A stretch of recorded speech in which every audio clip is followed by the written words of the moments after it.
Hey everyone, and welcome to this deep dive. Today we're tackling something that it's close to home for a lot of guys out there: divorce.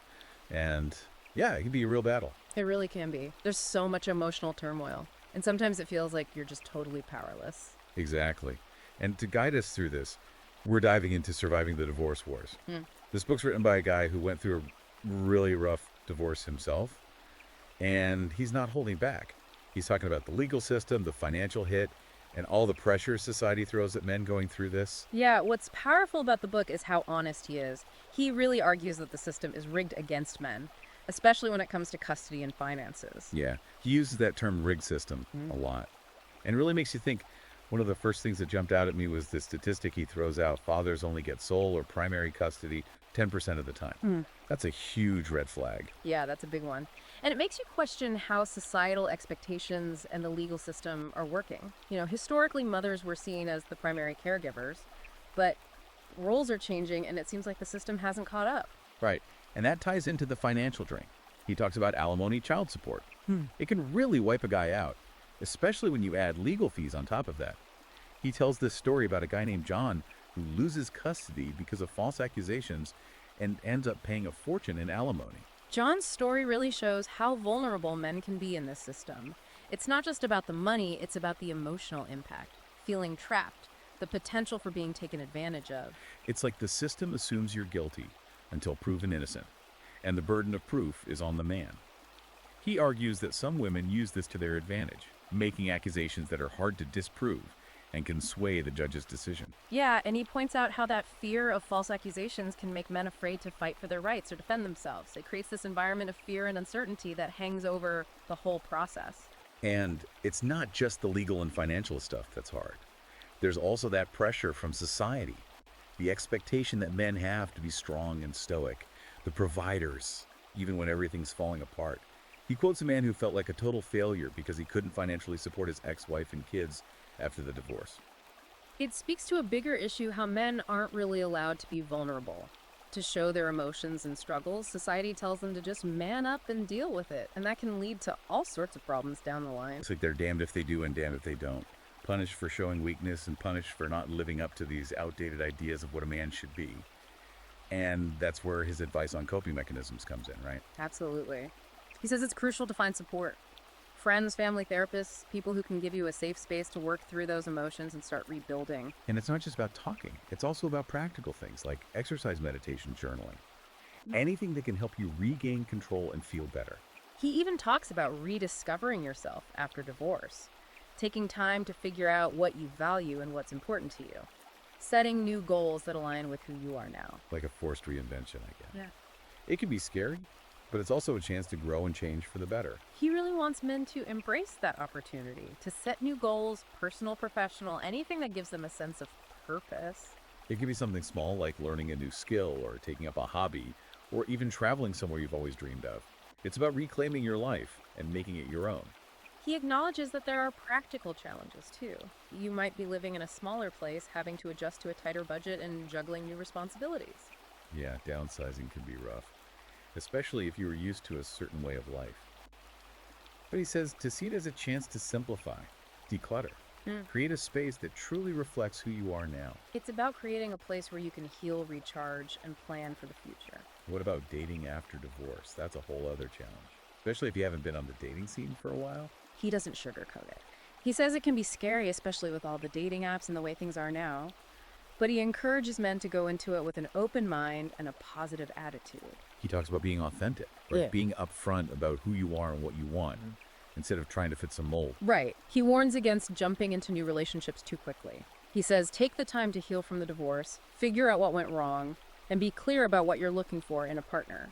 It's about learning from the past and using that to build a better relationship next time. He even gives some tips for online dating, like how to make a good profile and how to navigate all the back and forth messaging. He stresses being honest about your situation and what you want.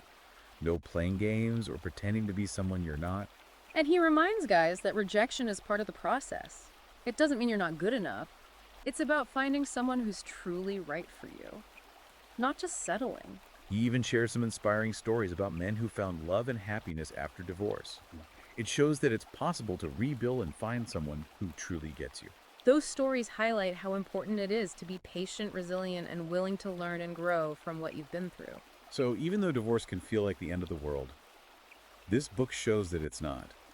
It's a chance to start fresh, redefine yourself, and build a life that's even better than before. It's about taking control, embracing the challenges, and coming out of it stronger and wiser. Welcome back to our deep dive into surviving the divorce wars. In part one, we talked about some of the harsh realities of divorce, the power imbalances, how men can be taken advantage of. Yeah, it can feel pretty overwhelming, like walking into a war zone without any armor. But as we go deeper into this book, we see that it's not all doom and gloom.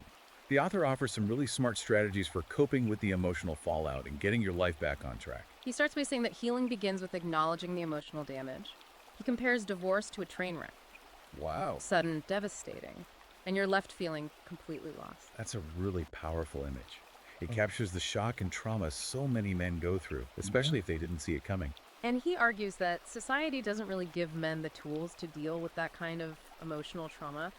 They're expected to just brush it off, bury their feelings, and keep going. Yeah, that whole man up thing. Right.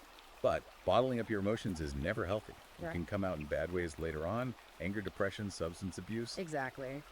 He stresses that seeking help isn't weak. It's actually a sign of strength.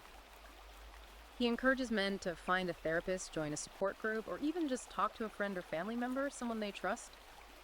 It's about having a safe place to process those emotions and develop healthy ways to cope. And it's not just about talking it out. He also suggests practical things like exercise, meditation, and journaling to take care of yourself. These can help you feel more in control and improve your well-being when everything feels chaotic. He even talks about the importance of rediscovering yourself after divorce. It's a time to look inward, reassess your values and priorities, and set new goals that align with who you are now. It's kind of like a forced reinvention in a way. Scary, but also a chance for growth and positive change. He really encourages men to embrace that opportunity. To set new goals, personal, professional, whatever, gives them a sense of purpose and direction. Yeah, it could be as simple as learning a new skill, taking up a hobby, or even traveling to a place you've always wanted to go. It's about taking back your life and making it your own. He acknowledges that there are practical challenges too. Downsizing to a smaller living space, adjusting to a tighter budget, and taking on new responsibilities. Downsizing can be tough, especially if you were used to a certain lifestyle. But he says try to see it as an opportunity to simplify, declutter, and create a space that truly reflects who you are now. It's about creating a sanctuary where you can heal, recharge, and plan for the future. What about dating after divorce? That could be a whole new world, especially if you've been out of the game for a while. He doesn't shy away from the challenges. He says it can be intimidating, especially with all the dating apps and new social norms. But he encourages men to approach it with an open mind and a positive attitude. Be authentic, right? Be upfront about who you are and what you're looking for. Don't try to be someone you're not. Exactly. He warns against rushing into new relationships too quickly. He says, take your time to heal from the divorce, figure out what went wrong, and be clear about what you truly want in a partner. Learn from your mistakes so you can build a healthier and more fulfilling relationship in the future. Right. And he gives some practical tips for online dating, creating a good profile, navigating all those messages. Yeah, he says be upfront about your situation and your expectations. No need to play games or pretend. And he reminds men that rejection is part of the process. It's not personal. It's about finding the right person for you, not just settling for anyone. And he shares some really inspiring stories about men who found love and happiness after divorce. Proof that you can rebuild your romantic life and find someone who truly understands and appreciates you. Those stories really show how important it is to be patient, resilient, and willing to learn and grow from your experiences. So even though divorce can feel like the end of the world, this book reminds us that it's not. It's a chance to start fresh, figure out who you are, and create a life that's even better than before. It's about taking control of your life, embracing the challenges, and coming out of it stronger and wiser. All right, so we're back for the final part of our deep dive into surviving the divorce wars. We've talked about the emotional side of things and the practical stuff about rebuilding, but there's one more big piece we got to cover: the legal battle. Yeah, that's where things can get really nasty, especially with false accusations and a system that often feels stacked against you. And of course, the fight for your rights as a father. It's a minefield. Yeah. One wrong step and everything blows up. The book really stresses how important it is to be prepared. and to have the right lawyer on your side. Oh, absolutely. He's super adamant about that. He even compares false accusations to IEDs. IEDs, like bombs. Exactly. Hidden threats that can just explode and cause massive damage. That's a powerful image. Right. It really shows how serious this is and how important it is to be careful. So what can guys do to protect themselves from these IEDs? Documentation, he says, is key. Keep records of everything. Emails, texts, social media posts. Even write down notes about conversations you have. Create a paper trail to prove those claims are false. It's like building your defense brick by brick. Right. And he also talks about gathering any physical evidence that supports your case. Photos, videos, eyewitness accounts, anything like that. Anything that can back up your story. Yeah. And most importantly, he says, find a lawyer who specializes in men's rights and false accusations. Someone who knows how to fight those claims in court. Level the playing field. Yeah. Have someone in your corner who can really fight for you. But even with the best lawyer, the system itself can be really intimidating. He's honest about that. He talks about the biases that exist, the laws that are outdated, and even the fact that some judges might be more sympathetic to one side over the other. It's discouraging. It can feel like you're fighting an uphill battle from the start. But he says don't give up. Be informed, understand the system, play by the rules, but be strategic too. Knowledge is power, especially in a legal fight. He says it's crucial to know the laws in your state, because divorce laws can be really different from place to place. And of course, having a good lawyer, even if it seems expensive, is really important. He sees it as an investment, protecting your rights, making sure things are fair. A good lawyer can help you navigate the system and fight for your best interests. Like having a guide through a dangerous jungle. They know where the traps are and how to avoid them. But even with the best preparation, legal battles can be emotionally draining. No doubt. Court appearances, depositions, mediation, it's all stressful. He recommends things like breathing exercises, meditation, or even therapy to manage that stress. It's a marathon, not a sprint. Got to take care of yourself mentally and emotionally throughout the process. And he also digs into the challenges of fighting for your rights as a father, especially when it comes to custody and visitation. He knows there's a bias towards mothers, but he doesn't want fathers to give up. He says, be proactive, be involved, keep records of everything, go to school events, schedule regular visits, write down everything about your interactions with your kids, build a strong case that shows how much you care. He even suggests finding support groups or online communities for fathers going through divorce. Talking to other guys who get it can be really helpful. To remind you that you're not alone in this. There are other people who've been there and made it through. And that brings us to his final message. He talks about the importance of self-improvement during and after the divorce. And he's not talking about trying to be someone you're not. It's about personal growth, healing, becoming the best version of yourself. He suggests finding new hobbies, going back to school, or pursuing career goals. Maybe even going to therapy to deal with any issues that might have led to the marriage ending.